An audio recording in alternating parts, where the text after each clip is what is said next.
Okay, Okay. call this budget workshop meeting to order. We finally got the technologies figured out. Maybe. Maybe. Ready? Jim, go ahead if you want to get started. Okay. Thank you. Sorry for the inconvenience of me being not there, but had to do some things up in Albany. So the budget summary page is the first page of the presentation.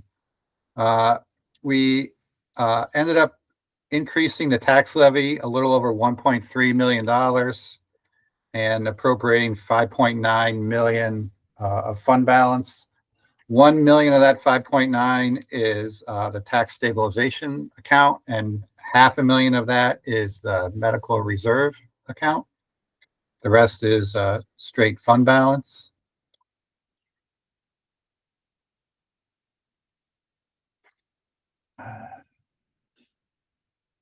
Expenses in the general fund are up about 4% from 2024's budget. And if you go to the next page, it'll show the increase in the decrease in the tax rate. So over the last since 2016, the tax rate has gone from about $6 per thousand down to 4.62 per $1,000. We've had a number of straight years of reductions in the tax rate. So even with the small increase in the tax levy, residents will see a decrease in their rate. Of course, depending on what town they're in, it'll vary a little bit, but that is an average for what they will see.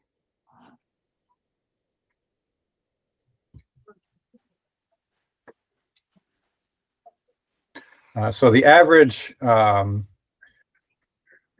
change for the average house is about $53. It would go down based on the tax rate that they're seeing.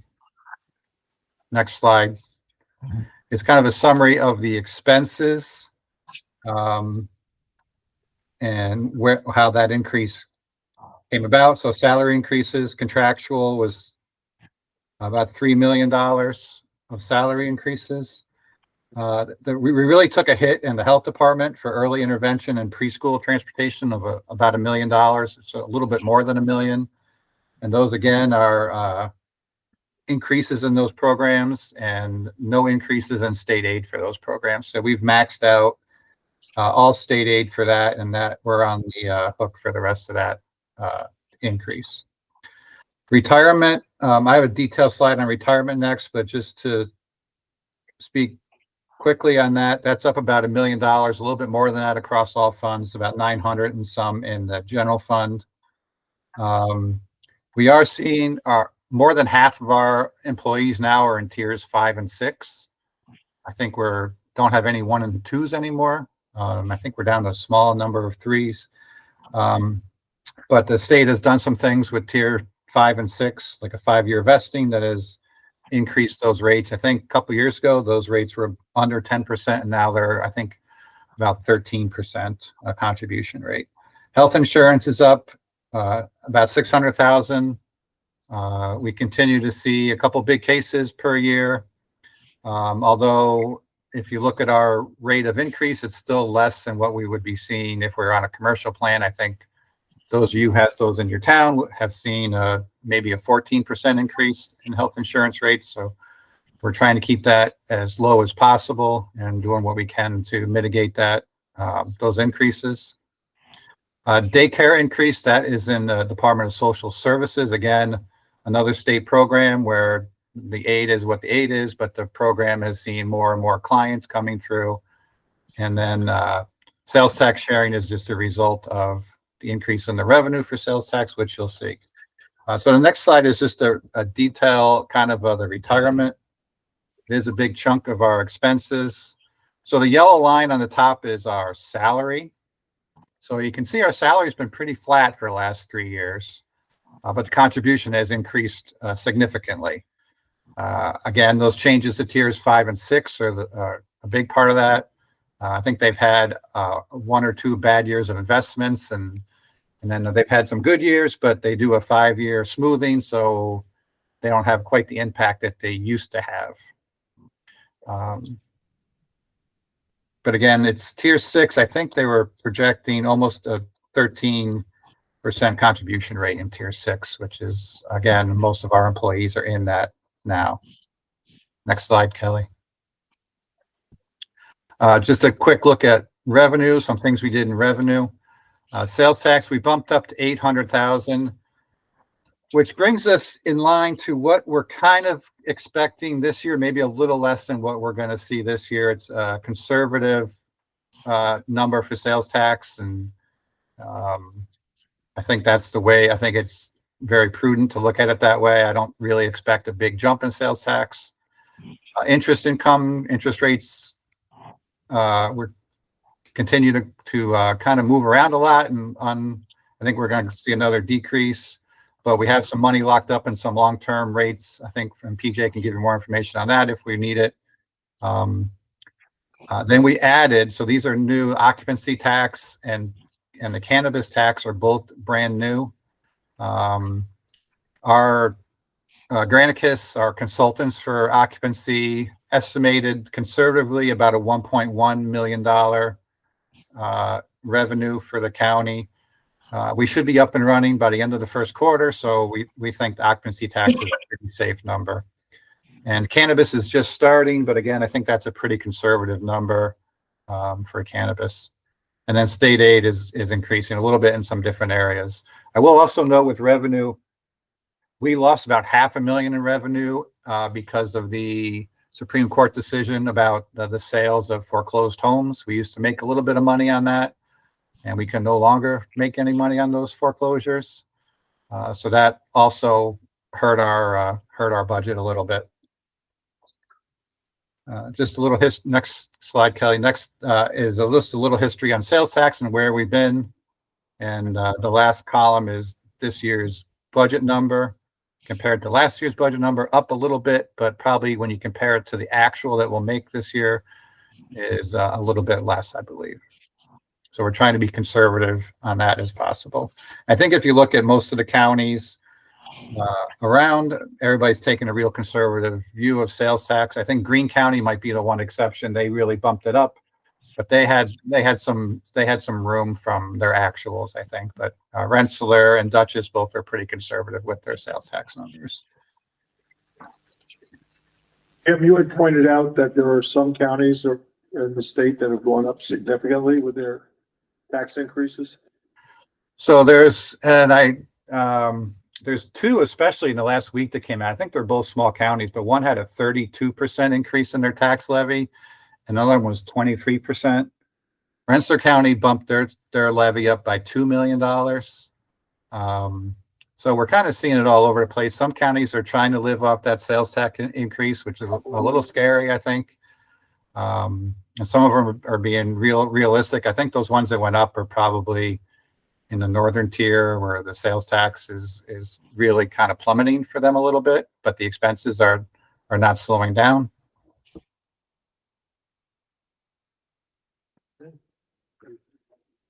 Any questions? Oh, I'm sorry. So this is more of a comment. And I want to say that I fully support this budget and I appreciate all the hard work that went into it. It's a changing, tricky time. So this in no way is me not supporting the budget, but I do feel like the tax rate decrease page is a little not deceiving because it's true, but for people who don't understand it, if anyone from the public is watching or the paper, this is because of the increase of assessments. So in the town of New Lebanon, for example, we just did a reassessment. My house value went up 30%. So to say that the average house is going to go down $53 is not accurate. It's accurate to say that the cost per thousand assessed is going down.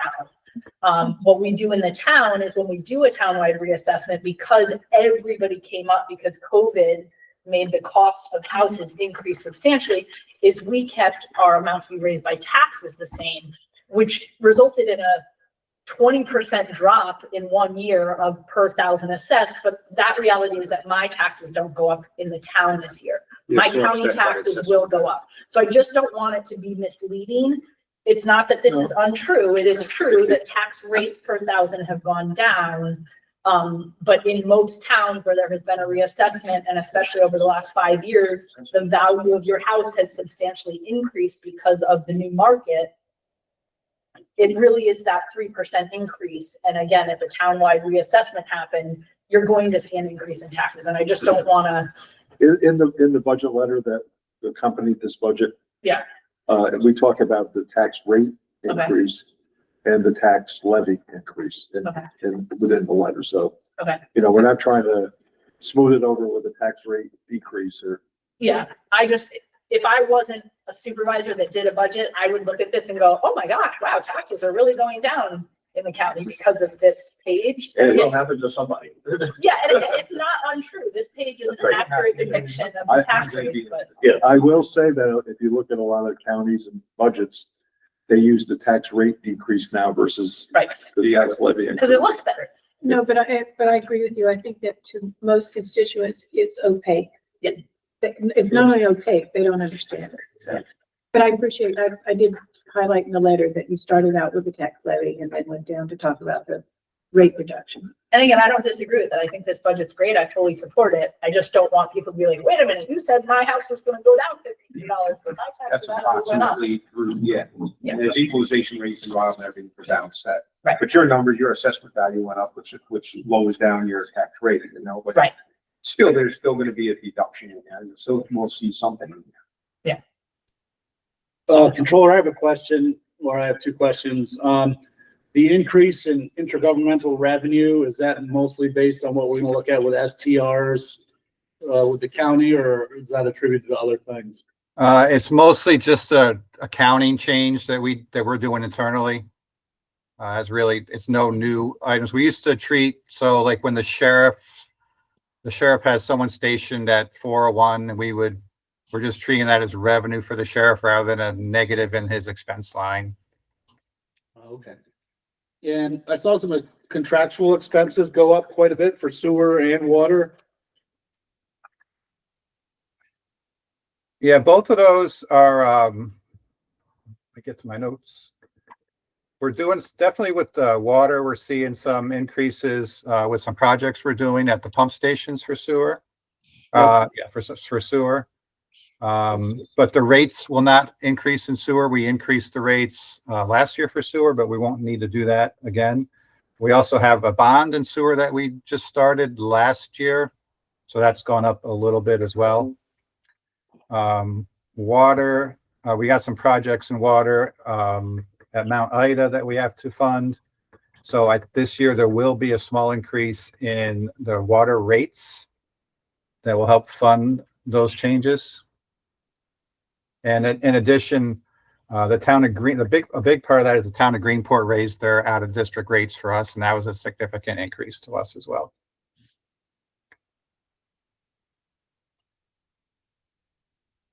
And I just have one question on the pie chart for the budget revenues. On the expenses, the various pieces are labeled, but I had trouble because I think it was lumped into local items on the big gray box. I wasn't sure what was included in local items and what was other.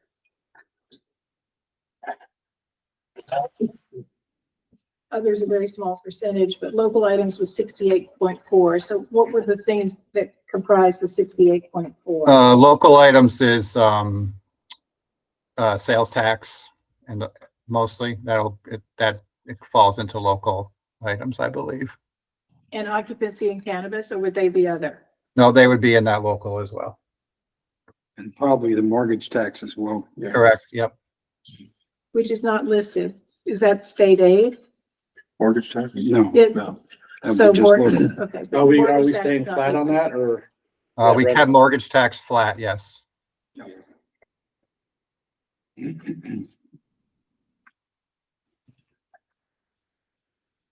Is the state going to levy a sales tax on short-term rentals as well, and will they be sharing that? I actually ran into Senator Hinchy yesterday at the honor event, and she was talking that she's still pushing their bill to try to get it passed or signed by the governor. It's passed the Senate and the Assembly. It just Right.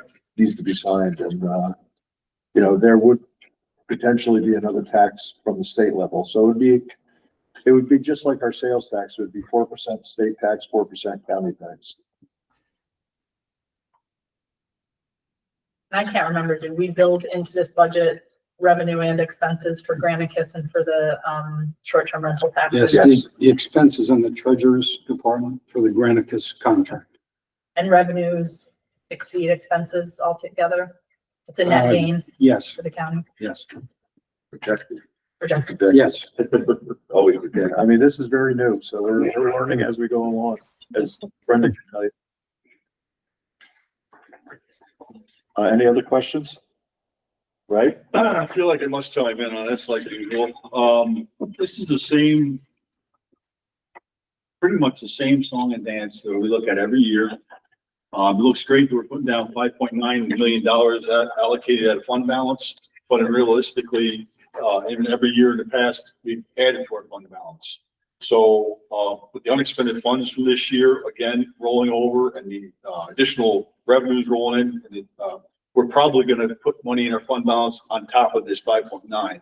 So again, if we really want to use fund balance, why do we wipe out the tax increase this year and take $2 million extra and actually use some of our fund balance instead of anticipating using it and just adding more to our fund balance every year by raising taxes? It's my same argument every year. It keeps showing up every year. The fund balance keeps growing every year, and we keep raising taxes every year. I know we anticipate we're going to spend more, but we don't. And that's my argument. It doesn't change, and nobody seems to listen, because I guess I'm the only one that feels this way, but I still cannot approve the raise taxes to increase our fund balance even more. And that's what's been happening year after year after year after year. What is our fund balance policy right now? 20 million? Our fund balance policy, unrestricted fund balance policy says that we should have approximately 2 months of operating expenses on hand, okay? And basically, we follow that fund balance policy to the strictness. This budget was based on the 2023 audited financials that showed we had about $6.8 million in excess fund balance. So if you take a look at this budget, we're actually using 4.8 of that fund balance. In addition to that, in 2024, so far this year, we've pumped in about $2 million extra into our insurance and benefits plans. So there is our $6.8 million used up. So we have built our fund balance, right, as you realize, okay, to the point where it needs to be. The objective now is to hold on that, you know, one calamity and it's gone. Disagree. I don't think we should decrease our fund balance, but I don't believe in raising it. Yeah, we're following the fund balance policy that the board put in On a place. percentage basis. But the funds that we're gonna, the unspent funds this year to roll over, we're not taking into account for that, are we? That, because that's what ends up being Yeah, our fund balance. that's what's in the 25 budget, yeah. Well, we underestimate that severely because every year we add millions and millions of dollars more. to We the didn't fund. underestimate Because that. we were fortunate in having sales tax and revenue increases. And as you know, at the moment, those days are gone. The first year we actually use fund balance, I'll vote for the budget, but I cannot keep voting for the budget when we're just putting more in the bank every year. So that's my opinion. I will agree to disagree with everybody else. We're using more fund balance this year than we had in the past. And just, if I can note, you know, when we worked on this budget, and there's several people here that did work on the budget, you know, we felt that we could get through this budget with a minor increase. But what we were worried about was 2026, that budget. Because if we keep having decreasing sales tax, decreasing mortgage tax, our expenses go up like employee, contractual expenses and things like that, that fund balance is gonna drop fairly quickly. And that's, I mean, I think everybody was in agreement that was on that committee, and you know, that we needed to take some type of preemptive action, which we're doing. You know, throughout 2025, there are gonna be certain things that we're gonna do over and above what we've done in the past to try to rein in some of that spending, so that it doesn't have the impact in 2026. I would just also add that our town is working on updating its fund balance policy, and 2 months is, by all standards, a very conservative fund of operating expenses is very conservative. We're being asked by our accountant and also by the controller's office to look at 4 to 6 months of operating expenses, not 2 months of operating expenses. So I think we have to think about that as well. And you know, during COVID, thank God we had a fund balance because it really, I really. remember days when we had hardly got any. screwed Believe me, I know, I don't want to go back there. I just don't think we should keep adding taxes to people that raise their fund balance. We were actually during COVID, sitting in a group talking about taking out, That's right. tax anticipation notes Just to to get carry us through. Because we just didn't know what was gonna happen. Luckily, it didn't have the impact that we thought it did, but I mean, we didn't have a rule book to go by to know what was gonna happen. So, And also, one other thing I'd like to comment on is Tishy's comment. I totally agree with the reassessment, which is really crappy because whoever doesn't reassess and doesn't raise the values makes out a hell of a lot better than my town that just doubled almost all the property values to get hit with an increase from taxes again, where people that don't do their towns and don't raise their assessments actually see a But not- decrease. That's not right. well, they always say it should be a third, a third, and a third. I Yeah, don't know if well, that happened with you. most of my towns almost doubled their value. I mean, my value, Well, but some of them should have stayed the same, and some of them should have gone down. that's the rule of thumb. So Yeah. some of them did, but most of my people saw a tremendous increase. They're gonna see a big increase in taxes. And that's changed with COVID. There wasn't much down. Right. And then COVID, because the cost of property went up so significantly. I'm sorry, go ahead. I just had one other thing to add, and I hear what you're saying, I absolutely do, but I also want to remind us that I think it was 23 that we decreased taxes about 3%. Mhm. So really what we're Not that doing, much, not that much. wasn't it? It was 2%. 2%. Yeah. So essentially, we're kind of getting back to where we were, if you look over a 5-year, picture, so. If our sales tax is gonna drop significantly in 2026 per se, is it worth budgeting this much of an increase in revenue off of it? Basically, what we're doing is bringing the revenue up to where we'll probably be at the end of 24. And as long as I've been here, we've never had to do that. We've always been conservative and kept $1 million or $2 million underneath. But because of the tightness of this budget, we're bringing it up to just about probably where we will end up in 24. 26 is gonna be probably the struggle. Yeah, but if we have to project that much loss of revenue for 26, that's what I'm saying. Is it worth maybe splitting it instead of going up 800,000? But I understand. We're working on a lot of different ways to try to, mitigate that, cut that back for 26. I mean, we're working on it now already. There's a lot of you people know that sit with us on, this committee, but it's daunting to see the numbers and look at them, and our revenues are not there as good as they should be to offset our expenses. So but we're definitely know that in 26, it's going to be even harder. So is the relationship, a number of departments have been carrying pretty heavy vacancies for a couple of years. So are we making some of those vacancies permanent? That's what Or we're talking we're about, making them, discontinued positions. we're making them take it off the books. Okay. So So I'd also like to see a copy of that one. We're going through each one of those, and taking them apart, I'm sure. taking them right off. You have to do it systematically. And then the budget committee also is taking a deep dive into solid waste, and there's Right. OFA and the meals and the kitchen, like corrections. There's a few departments that we in budget realize that if they start working on it now, as opposed to June, we might need to be able to get some leeway by next budget season. Like the .1 committee's changed around a little bit, and that's what we're really working on, those cutbacks to try to take out things we don't need in the budget. any other questions?